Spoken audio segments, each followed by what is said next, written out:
이번 시간에는 운영체제의 운영 기법에 대해서 같이 한번 살펴보도록 하겠습니다.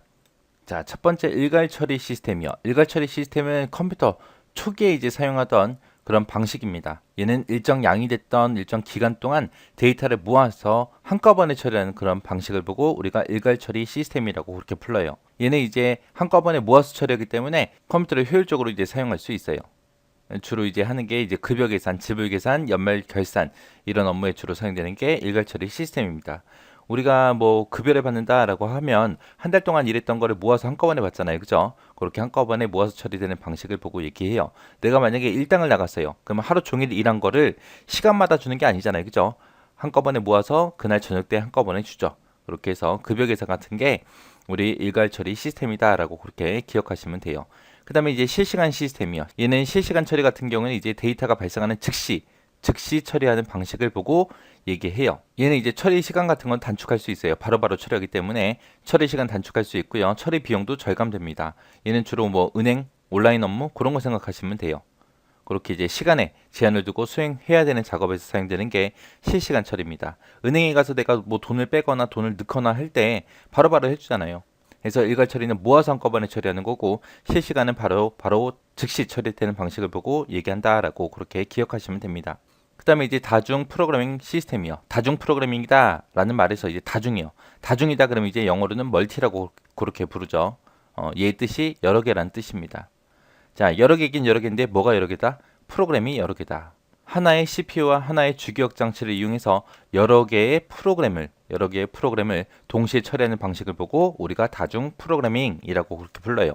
우리가 컴퓨터에서 지금 현재 많이 쓰고 있는 방법이죠. 우리 컴퓨터 켜서 메신저 켜놓고 노래 틀어놓고 인터넷 할 수 있잖아요. 그렇게 여러 개 프로그램을 동시에 처리하는 방식을 보고 다중 프로그래밍 방식이라고 그렇게 얘기합니다. 해서 얘는 여러 개의 프로그램을 동시에 처리하기 때문에 CPU의 사용률과 처리량을 증가시킬 수 있어요. 그리고 하나의 주기억 장치에 두 개 이상의 프로그램을 기억시켜 놓고 하나의 CPU로 대화하면서 그렇게 처리하는 방식을 다중 프로그래밍이라고 합니다. 만약에 내가 CPU가 하나가 있어요. CPU가 하나가 있는데 내가 메신저를 켜고요. 노래를 틀어놓고 내가 인터넷을 하고 있습니다. 이렇게 세 개의 프로그램을 동시에 실행시키는 게 우리 다중 프로그래밍이잖아요. 여기서 이제 우리 CPU는 사람으로 따졌을 때 사람의 뇌라 그랬어요. 내가 만약에 국어, 영어, 수학 세 과목을 내가 공부하겠다라고 했을 때 그 세 과목을 동시에 공부할 수 있어요? 없어? 없어요. 그래서 우리는 공부할 때 어떻게 해요? 시간을 나눠서 몇 시부터 몇 시까지 영어, 몇 시부터 몇 시까지 국어, 몇 시부터 몇 시까지 수학하고 그렇게 시간을 정해놓고 하죠. 그거랑 마찬가지예요. 또 여기서 이제 동시에 처리된다라고 표현을 했는데 실제로는 동시에 처리되는 게 아니에요. 그럼 어떻게 처리되냐? 메신저한테 1초라는 시간 나눠주고요. 노래 듣는 프로그램한테 이제 1초 시간 나눠주고 인터넷한테 1초라는 시간 나눠줘요. 나눠주고 메신저가 먼저 CPU에 들어가서 1초 동안 뭔가 처리하고 나오면 그 다음에 이제 노래가 들어가서 처리하고 나오고요. 그 다음에 이제 인터넷 들어가서 처리하고 나오고 그 다음에 메신저 들어가고 노래 들어가고 인터넷 들어가고 이렇게 해서 번갈아 가면서 이렇게 실제로 처리가 됩니다. 이때 저는 1초라는 시간을 나눠줬잖아요. 그죠? 근데 컴퓨터는 1초보다 훨씬 더 작은 시간을 나눠주기 때문에 그 속도가 워낙 빠르다 보니까 동시에 처리되는 것처럼 그냥 느끼는 것밖에 없습니다. 그래서 이렇게 시간 나눠주는 방식을 보고 우리가 시분할 시스템이라고 그렇게 불러요.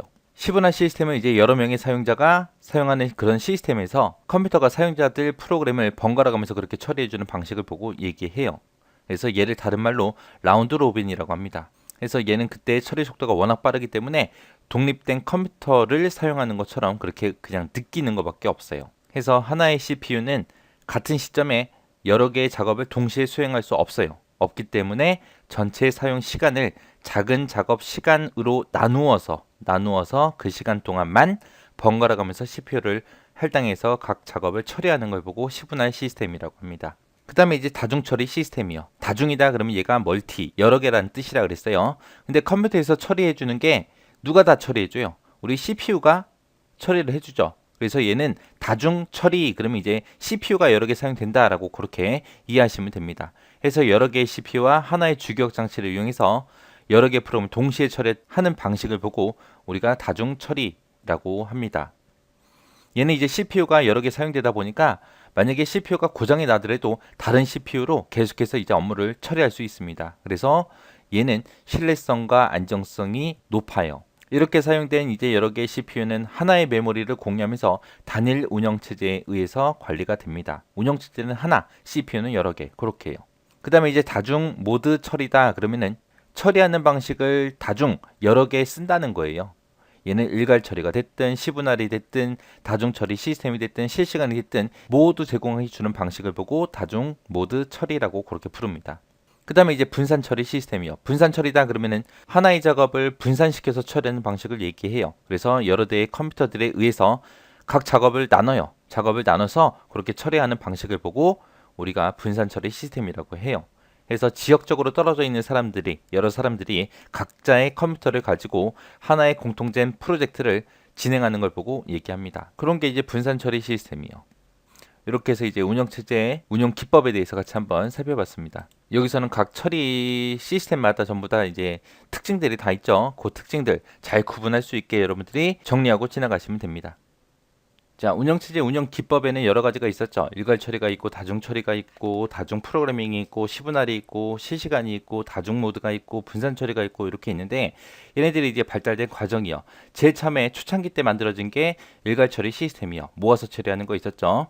그리고 그 다음에 이제 개발된 게 다중 프로그래밍, 여러 개의 프로그램 한꺼번에 실행하고, 그 다음에 다중 처리, 여러 개의 CPU를 이용해서 처리하고, 그 다음에 시분할 시스템, 시간 나눠서 처리하고, 실시간 처리, 즉시 처리하고 이런 방식들이 개발됐어요. 그 다음에 이제 개발된 게 이런 여러 가지를 한꺼번에 제공해주는 다중 모드가 개발됐고요. 그 다음에 이제 마지막으로 이제 분산 처리 시스템이 개발됐습니다. 그래서 여러분들이 기억할 거는 요거 첫 번째 거 그리고 마지막 거 그리고 그 앞에 거 이 세 가지만 기억하면 되죠. 이 세 가지만 기억하면 나머지는 다 이 두 번째에 다 들어가는 거죠. 그 다음에 이제 보게 되면 이제 오프라인 시스템이라는 게 있고 온라인이라는 게 있습니다. 오프라인이다 그러면 오프라인, 라인의 뜻이 선이죠. 선이 없다라는 거예요. 오프, 선이 없다. 그 다음에 온라인 그러면은 얘는 선이 있다라는 거예요. 얘는 컴퓨터와 컴퓨터가 있을 때 컴퓨터랑 컴퓨터랑 있을 때 선으로 연결했냐 안 했냐 그 차이예요. 오프라인이다 그러면 선으로 연결 안 된 이 상태를 보고 얘기하고요. 온라인이다 그러면 선으로 연결된 상태를 보고 얘기하겠죠. 그래서 오프라인이다 그러면 이제 컴퓨터와 컴퓨터가 선으로 연결 안 된 거. 선으로 연결 안 됐는데 여기가 만약에 서울이고 여기가 만약에 부산이라고 생각해 보세요. 서울에서 부산으로 뭔가 갖다 줄 게 생겼어요. 생겼을 때 어떻게 해야 돼요? 내가 직접 갖다 주든 아니면 다른 사람을 시켜서 갖다 주든 아니면 우체국 택배를 통해서 갖다 주든 뭔가 사람이 들어가요. 사람이. 그래서 오프라인 같은 경우에는 중간에 뭐가 들어간다? 사람이나 기록 매체 이런 게 개입이 되더라.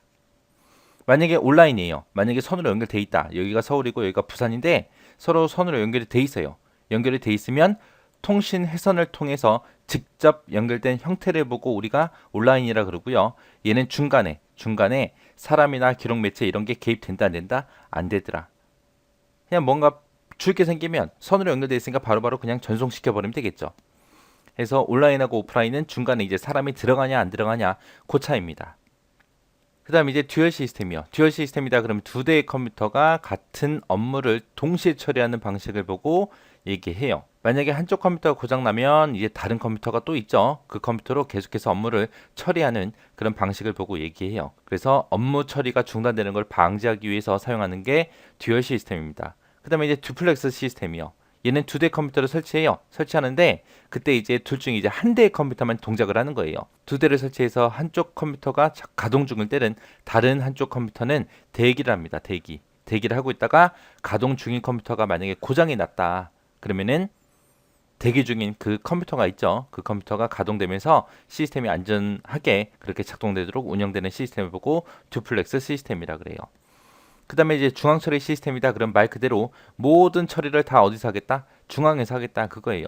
그래서 얘는 분산 처리 시스템과 비교되는 운영 기법이에요. 그래서 발생되는 데이터나 업무 같은 것들을 모두 중앙에 있는 컴퓨터에서 다 처리하는 그런 시스템을 보고 우리가 중앙 처리 시스템이라고 합니다. 자, 이렇게 해서 운영체제 운영 기법 발달 과정과 기타 운영 기법에 대해서 알아봤는데 발달 과정 순서 잘 기억하시고요. 그 다음에 기타 운영 기법에 어떤 특징들이 있는지 잘 기억하고 지나가시기 바랍니다.